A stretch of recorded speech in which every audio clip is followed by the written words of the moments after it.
Buenos días.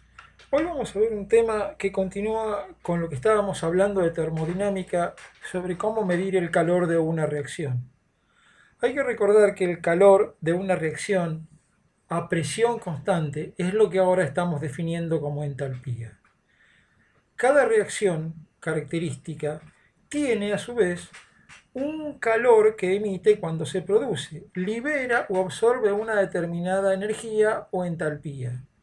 Y esas energías que libera o necesita cada reacción están escritas en tablas donde uno puede ir a ver cuánto calor emite o recibe una reacción determinada. ¿Por qué es importante la ley de Hess? ¿Para qué sirve? Sirve para calcular teóricamente, haciendo cuentas, cuánto es el calor que se necesita para producir una reacción o qué cantidad de energía libera una reacción química. ¿Por qué es importante? Porque hay reacciones químicas que no pueden medirse. Entonces lo que tenemos que hacer es un pequeño truco. Tenemos que buscar una, dos o más reacciones que cuando las sumemos nos den la reacción que nosotros queremos. Eso es básicamente el poder que tiene la ley de Hess. ¿Por qué? Porque al ser un principio termodinámico, una función de estado, lo que estamos trabajando, recuerden que el delta H es una función de estado, no depende, no depende lo que yo haga desde el principio hasta el final para obtener la reacción que yo necesito. Puedo hacer un paso, dos pasos o 100 pasos, pero si arranco de un estado A y llego siempre a un estado B final, y siempre el estado A inicial es el mismo y el estado B inicial es el final es el mismo, la energía que se libera siempre es la misma. Esa energía que se libera se puede medir de varias maneras, pero las unidades que se utilizan básicamente son el kilojoule sobre mol o la kilocaloría sobre mol. Entonces, sintetizando, lo que a nosotros nos interesa y debemos tener en cuenta es que cuando tenemos una cantidad dada de reactivos y se forman una cantidad de productos, dos, tres o más, no importa los pasos que yo haga. Si los productos iniciales son los mismos y los finales, una vez que se convirtió la molécula, también son los mismos, esa energía que se libera siempre es la misma, no importa lo que yo haga. Aquí podemos ver algunas de las consideraciones que tenemos que tener en cuenta para poder aplicar la ley de Hess. Pero para eso lo mejor que podemos hacer es ver un ejemplo directamente. Nosotros aquí tenemos una reacción de hidratación. ¿Por qué es una hidratación? Porque tenemos el óxido de calcio, lo estamos tratando con agua y se forma hidróxido de calcio. El primer paso es verificar que esta reacción esté balanceada, es decir, que tenga la misma cantidad de material a la izquierda de la flecha que a la derecha de la flecha.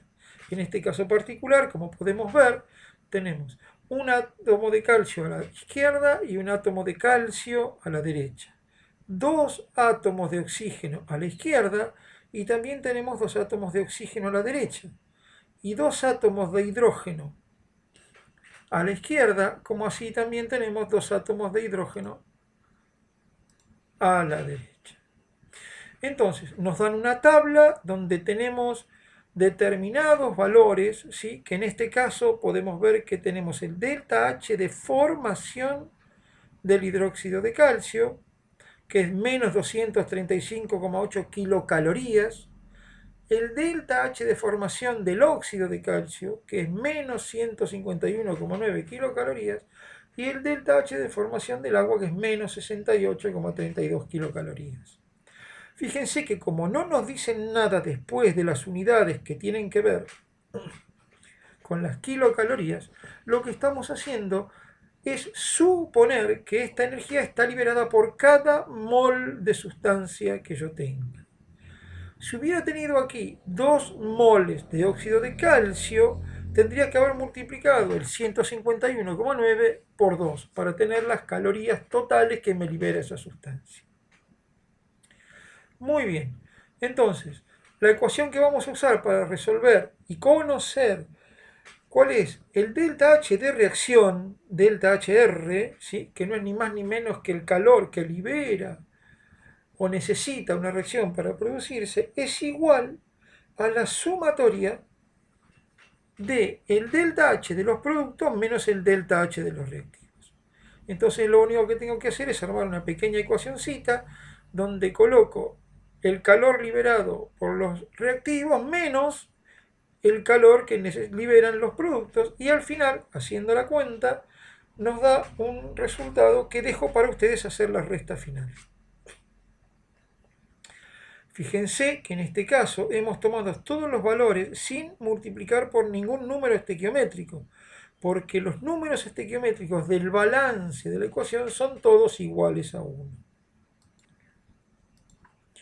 Cuando tengan hecha la cuenta, les pido por favor que se fijen cómo les da el signo del delta H de reacción. Recuerden que si el signo del calor que produce la reacción es negativo, es porque la reacción ha liberado calor. Entonces es una reacción exotérmica. En cambio, si el calor liberado o el delta H de reacción tiene un signo positivo, decimos que tenemos una reacción endotérmica. Es decir, necesita calor para que ésta se produzca. Veamos otro ejemplo ahora un poquito más complicado para poder poner en práctica todos los tips que tenemos que llevar adelante para poder resolver lo que se denomina la ley de Hess. Fíjense, nos está pidiendo el problema que calculemos el calor de una reacción de formación de disulfuro de carbono. No nos dan la reacción, pero nos dice que se forma a partir de carbono sólido, como puede verse aquí, y se forma a partir de azufre sólido. Y también nos están diciendo que el disulfuro de carbono es líquido. Siempre, absolutamente siempre, hay que tener en cuenta en qué estado de agregación están las sustancias que estamos trabajando. Porque como tenemos que hacer sumas y restas con ellos, si la sustancia que tenemos es líquida, le podemos sumar otra que esté en el mismo estado líquido. Pero no podemos sumar sustancias que estén en diferente estado de agregación. Además de darnos los datos de quiénes reaccionan y quiénes forman los productos, nos están dando además una pequeña tabla que probablemente nos sirva para sacar los valores que nosotros tenemos que sumar o restar para obtener la reacción que nosotros necesitamos. Entonces, lo primero que hacemos es escribir la reacción que nos interesa. Como dice obtener disulfuro de carbono, aquí hacemos la reacción de obtención del disulfuro de carbono. Es decir, carbono sólido más azufre sólido nos da disulfuro de carbono. Todo con sus estados de agregación como corresponde, ¿sí? Y además balanceando la ecorreacción como también corresponde. Porque siempre tenemos que tener la misma cantidad de materia, de masa al principio que al final de la reacción. Entonces ahora lo que tenemos que hacer es buscar en esta tabla que tenemos acá, ¿qué puedo hacer yo con estas reacciones para que sumándolas, multiplicándolas o dándolas vueltas, pueda obtener la reacción que a mí me interesa, que es la que tengo escrita acá? Entonces, mirando la reacción que a mí me interesa, sé que tengo el carbono y el azufre que tiene que estar como reactivos. Entonces busco entre estas reacciones ecuaciones que tengan el carbono y el azufre como reactivos. Si me fijo en la primera, el carbono está como reactivo. Y en la segunda, el azufre también está como reactivo. Entonces las voy a escribir tal cual está. Fíjense que aquí abajo tengo escrita la reacción A tal cual está puesta aquí arriba, en el punto A de arriba. En cambio, cuando escribí la segunda reacción, la que tengo acá, la reacción B, está toda multiplicada por 2, escrita igual que arriba, pero multiplicada por 2. ¿Por qué la multipliqué por 2? Porque aquí el número estequiométrico que tengo me dice que tengo que multiplicar el azufre por 2. Entonces, como en matemática, multiplicamos todo lo que tenemos por 2 y lo mismo tenemos que hacer aquí con el delta H. Tenemos que multiplicar el delta H por 2. Porque el delta H es una propiedad extensiva. Depende de la cantidad de materia que yo tenga. Yo genero más calor si tengo más sustancia para quemar. Bien, por último, vemos acá, ahora, que el sulfuro de carbono está como producto. Entonces, como ya usé las dos primeras ecuaciones, como estas dos ya las tengo usadas, las dejo de lado y sigo analizando la última que me queda. Pero aquí el sulfuro de carbono está como producto, como reactivo, perdón, repito, el sulfuro de carbono está como reactivo. Entonces, lo que voy a hacer es dar vuelta a la ecuación química. Si ustedes miran aquí ahora, van a ver que el sulfuro de carbono aparece a la derecha de la flecha como producto y todo lo que era producto aparece como reactivo. Como invertí la reacción química, tengo que multiplicar ahora el delta H por un número igual a menos 1. El signo negativo delante del valor del delta H me dice que la reacción está funcionando al revés. Muy bien, entonces ahora lo único que tengo que hacer es lo mismo que hice en el ejemplo anterior. Para calcular el delta H de reacción, lo que tengo que hacer es sumar perdón, el delta H de los productos menos el delta H de los reactivos, cada uno multiplicado por los números estequiométricos que yo consideré. Haciendo la cuenta veo que me da un valor positivo equivalente a 86,3 kilojoules por mol. Como el delta H tiene signo positivo, la reacción es de carácter endotérmico. Bien, otro ejemplo que es importante analizar es cómo calcular el calor que produce una reacción. Pero ahora, en vez de usar los calores de formación o los delta H de formación, vamos a utilizar lo que denominamos energía de enlace. Vamos a marcarla aquí.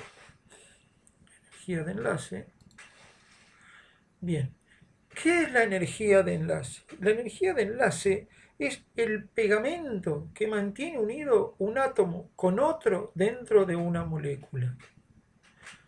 Entonces, cuando uno quiere romper una molécula, tiene que romper los enlaces que mantienen unidas a los átomos dentro de la molécula. Entonces tiene que entregarle calor a esa molécula. Es como cuando uno quiere poner un clavo, tiene que entregarle energía al clavo, le tiene que dar un martillazo al clavo para ponerlo.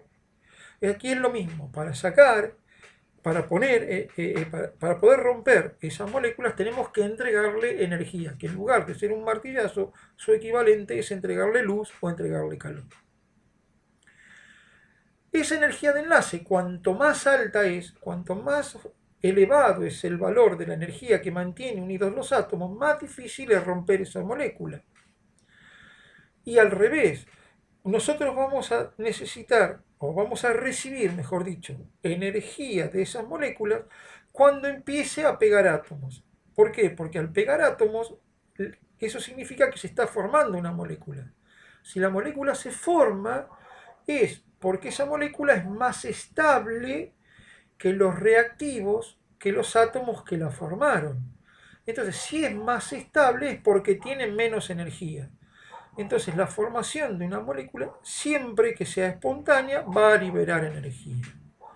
Para ver cómo es este proceso en un ejemplo práctico, veamos lo que tenemos a continuación. Vamos a quemar, vamos a hacer la combustión de un compuesto. Y esto es importante que lo tengan en cuenta, que lo recuerden.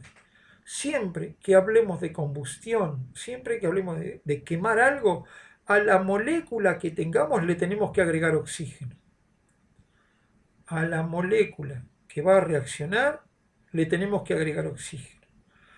Y siempre el producto de reacción es el mismo. Siempre que quememos algo nos va a dar fundamentalmente dióxido de carbono y agua. Siempre da lo mismo. Después vamos a ver que se puede complicar un poco, pero en principio nos vamos a quedar con esto. ¿Sí? Cualquier cosa que nosotros quememos, le tenemos que sumar oxígeno y siempre lo que se obtiene es dióxido de carbono y agua. Entonces, para poder ver claramente los enlaces de cada una de estas moléculas, tengo que recordar un poquitito cómo eran las estructuras de Lewis. Entonces lo escribo como si escribiera una estructura de Lewis. Esta molécula que se llama metano la puedo escribir como el carbono unido a 4 hidrógenos. Las dos moléculas de oxígeno las puedo escribir como están dibujadas acá abajo, 1 y 2. ¿Sí? Que tengo aquí las dos moléculas de oxígeno, cada una con un doble enlace. El dióxido de carbono lo mismo, lo escribo como si fuera una estructura de Lewis, y lo mismo voy a hacer con las dos moléculas de agua, que acá las tengo separadas. Entonces, cuando miro ahora la molécula de metano, que es esta que está acá, veo que tengo que romper 4 enlaces carbono-hidrógeno, ¿sí? Que es lo que tengo puesto acá.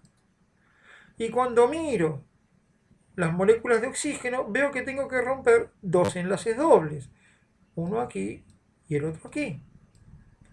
Ahora, cuando veo los enlaces formados para producir las moléculas que yo necesito, veo que tengo 2 enlaces dobles carbono-oxígeno, que es lo que tengo marcado acá. Y además tengo que formar 4 enlaces, ¿sí? 1, 2, 3 y 4 enlaces entre oxígeno e hidrógeno. De vuelta, nos están dando una tabla donde tenemos, por suerte, ¿sí?, todos los tipos de enlaces que nosotros tenemos que tomar en consideración para resolver el ejercicio que estamos analizando. Entonces, lo único que tengo que hacer es multiplicar por el delta H de cada una de las rupturas o formación de enlaces que tengo para los enlaces que se están rompiendo y para los enlaces que se están formando. Fíjense que cuando rompo enlaces la energía es positiva y cuando se forman enlaces la energía es negativa. Resolviendo ahora otra vez la ecuación donde tengo el delta H de reacción, vemos que lo único que tenemos que hacer es sumar el delta H de los productos con el delta H, que es lo que tenemos en la ecuación que nos demuestra acá. Delta H de los productos menos delta H de los reactivos. Como anteriormente habíamos sumado cuánto calor teníamos con los productos y cuánto calor tenemos para los reactivos, vemos ahora que el delta H nos da 890 kilojoules negativos, ¿sí? Verifico en mi ecuación que tenga una sola molécula del reactivo al que me estoy refiriendo y este es el resultado final. Si hubiera tenido más moléculas, tendría que haber multiplicado este resultado por el número estequiométrico que acompaña a la molécula que estoy analizando. Otra forma de resolver los problemas con energía de enlaces es utilizar una fórmula que es parecida a la anterior, pero no es exactamente igual. Nos pide que calculemos el delta H de reacción haciendo la energía que liberan los enlaces rotos menos la energía que liberan los enlaces formados. Pero aquí no me interesa, usando esta fórmula con el signo menos que tenemos acá, no me interesa saber si los enlaces formados liberan o no energía. Les dejo a ustedes para que hagan este pequeño análisis que es igual que el anterior. Fíjense que acá les dejo la tablita con las energías de enlace que tienen para analizar y la ecuación química que les doy acá, que ya está escrita y van a ver que también está balanceada. También les puse las estructuras de Lewis, así que por favor analicen cómo deberían hacer las cuentas para obtener el delta H de la reacción de este ejemplo y si el resultado final les da una reacción de carácter endotérmico o exotérmico. Para cualquier duda, les pido que lean las teorías que están referidas a la ley de Hess dentro de la plataforma y una vez que tengan eso, anoten las consultas que tengan y las charlamos la clase que viene. Buenos días a todos, que tengan una buena mañana.